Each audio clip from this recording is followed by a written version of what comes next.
DS classes में आप सारी बच्चा पार्टी का बहुत बहुत स्वागत है।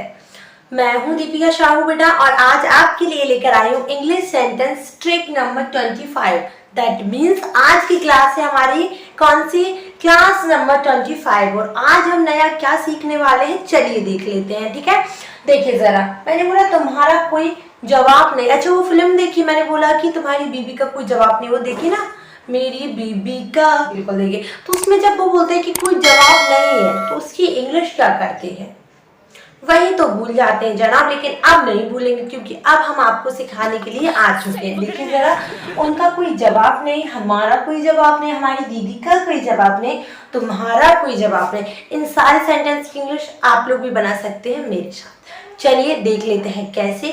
स्ट्रक्चर बना लेते हैं, ट्रिक फॉलो करेंगे, इसके बाद ही हम इन सेंटेंस को इंग्लिश में ट्रांसलेट कर सकते हैं। ओके, उससे पहले बेटा अगर आप चैनल पर नए हैं तो चैनल को सब्सक्राइब कर लीजिएगा और वीडियोस पसंद आती हैं तो वीडियोस को लाइक कर दिया करें। Okay, let's learn. देखिए जरा, ट्रिक बनती है कुछ इस प्रकार से। सबसे पहले आपको सब्जेक्ट लिखना पड़ेगा। क्या लिखना पड़ेगा आपको? सब्जेक्ट। सबसे पहले हमने लिखा ना, ये तुम्हारा, उनका, हमारा, हमारी, ये लिखेंगे हम सबसे पहले सब्जेक्ट। अब यहाँ पर आपको हैज या फिर हैव ज़्यादा लिखना है। ओके, सबसे पहले आपने सब्जेक्ट लिखी, फिर आपने हैज या हैव लिखा। दो काम हो गए, बिल्कुल हो गए। शांति पकड़िए, बहुत आसानी से बना लोगे। अब हम बोलेंगे कोई जवाब नहीं। अब इसकी इंग्लिश क्या होगी? इसकी इंग्लिश होती है नो मैच।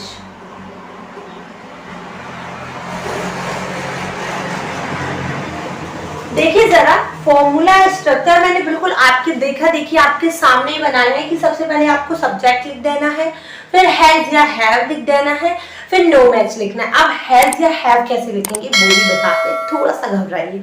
ठीक है, सब्जेक्ट, अब ये सब्जेक्ट होंगे यू, जैसे कि मैंने बोला यू, उनका मतलब दे, हमारा मतलब आपका भी, हमारी मतलब क्या, अब हम आपका भी बताते हैं। ओके, चलिए लेकिन देख लेते हैं कि इनको कैसे अलग अलग करना है और कौन सा सब्जेक्ट किसके साथ आएगा। ओके, देखिए यहाँ पर जरा, मैंने बोला हैज आता है आपका ही, शी, इट, नैन के साथ। क्लियर है? हाँ, और हैव आता है आपका वही, हैव आता है आपका आई, वी, यू, दे के साथ, इनके साथ आपका हैव आता है। क्लियर हुआ? हैज आएगा, ध्यान से सुनिएगा, हैज आएगा ही, शी, इट, नैन के साथ। क्लियर है? और हैव आएगा आई, वी, यू, दे के साथ। तो थोड़ा सा देखने वाली चीज है, बाकी सारा काम हम खुद कर लेंगे।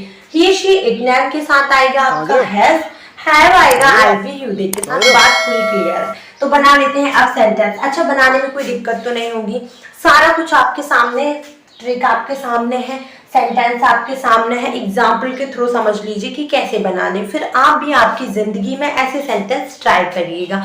ठीक है, मैंने बोला तुम्हारा कोई जवाब नहीं, तो इसकी इंग्लिश क्या होगी कि तुम्हारा कोई जवाब नहीं, तो हम बोलेंगे यू हैव नो मैच। कैसे बनाया सेंटेंस को वो भी बताती हूँ। मैंने लिखा था कि तुम्हारा, ये आप योर नहीं है। मैं हमेशा बोलती हूँ कि प्रोनाउन को ग्रांटेड मत लो, प्रोनाउन को ऐसा मत सोचो कि तुम्हारा आया है तो योर ही लिखेंगे। यहाँ पर ये एज अ सब्जेक्ट आया था तो हम यू लिखेंगे।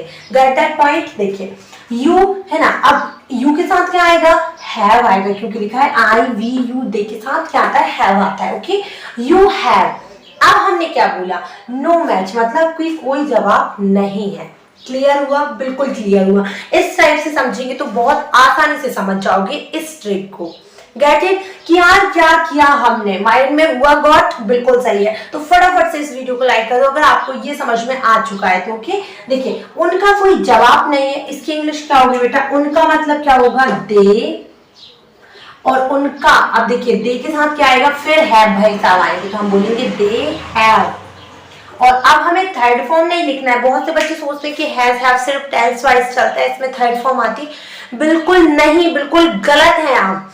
हैज हैव सिर्फ टेंस में नहीं आते, बहुत सारी चीजों में आते हैं। ओके, अब इसमें तो कोई सेंस भी नहीं है कि तुम्हारा कोई जवाब नहीं है, फिर भी हम हैज हैव का इस्तेमाल कर रहे हैं। तो बेटा ये नहीं है कि हैज हैव ने टेंस ने हैज हैव को खरीद लिया है तो वो कहीं भी नहीं आएंगे, सिर्फ उसी में आएंगे, ऐसा कुछ भी नहीं है। जो आपने टेंडेंसी बना के रखी ना उसको हटा दीजिए आपके माइंड से। ओके, देखिए उनका कोई जवाब नहीं, दे हैव नो मैच।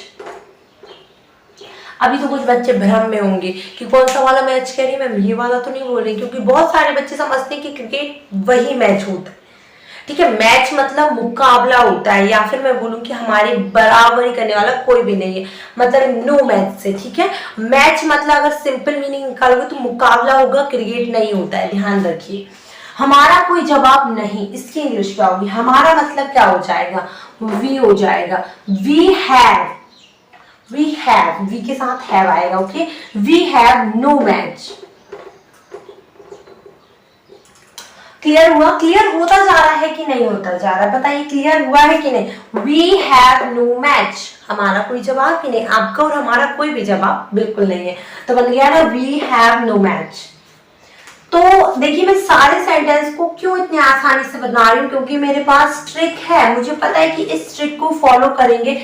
अच्छा, इंग्लिश में कभी ये मत सोचिएगा कि तुम्हारा पहले लिखे फिर कोई मतलब एनी होता है, जवाब मतलब रिप्लाई होता है, नहीं मतलब नोटिस बनाए जाते हैं। तो इस टाइप से बनाने की बिल्कुल चेष्टा या फिर इच्छा जाहिर ना करें, है ना।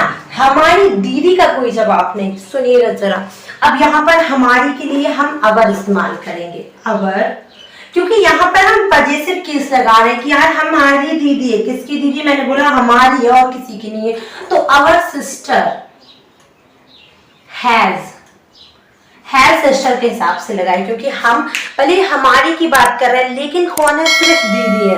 बहुत सारे बच्चे सोच रहे होंगे कि हमारी मतलब यहाँ पर वी लिख दो, वी सिस्टर हैव नहीं आएगा, एक लौती सिस्टर है भैया किसी के नाम के पहले, बाद में क्या आता है? हैज आता है। ठीक है, तो हम लिखेंगे our sister has no match. समझ में आ गया?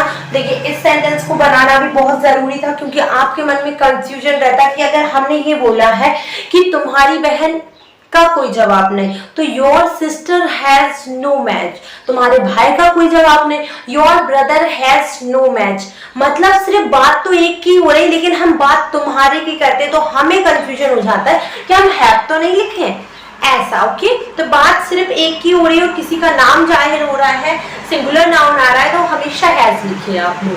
गॉट इट कि यार क्या करना है? अच्छा एक बात बताओ, समझ में आ गई? समझ में आ गया है इसका? तो जल्दी से स्क्रीनशॉट ले लो, फिर हम बात आगे बढ़ाते हैं। ले लिया है? थैंक यू जी, आपने स्क्रीनशॉट ले लिया। तो अब आप बताइए कि आपको हमारी वीडियोस कैसे लगती हैं। अगर वीडियोस पसंद आती हैं so please like this video. अगर चैनल को सब्सक्राइब करना है तो प्लीज यहाँ सब्सक्राइब अवर चैनल। और भाई ये चैनल अगर ऑफिशियली आप लोग गेट करना चाहते हैं या फिर आप इस चैनल से ऑफिशियली जुड़ना चाहते हो और सबसे बड़ी बात ऑफिशियली स्टूडेंट बनना चाहते हैं, तो डेली 7 PM पर हम लाइव आते, आ जाया करें। वहां पर आपको पता चलेगा कि ऑफिशियली स्टूडेंट का मतलब भी क्या होता है। Okay, thank you so much for watching this video, thank you again. और हम लोग कल की वीडियोस में बात करने वाले हैं इंग्लिश सेंटेंस ट्रिक नंबर 26 की। किसकी बात करेंगे? ट्रिक नंबर 26 की।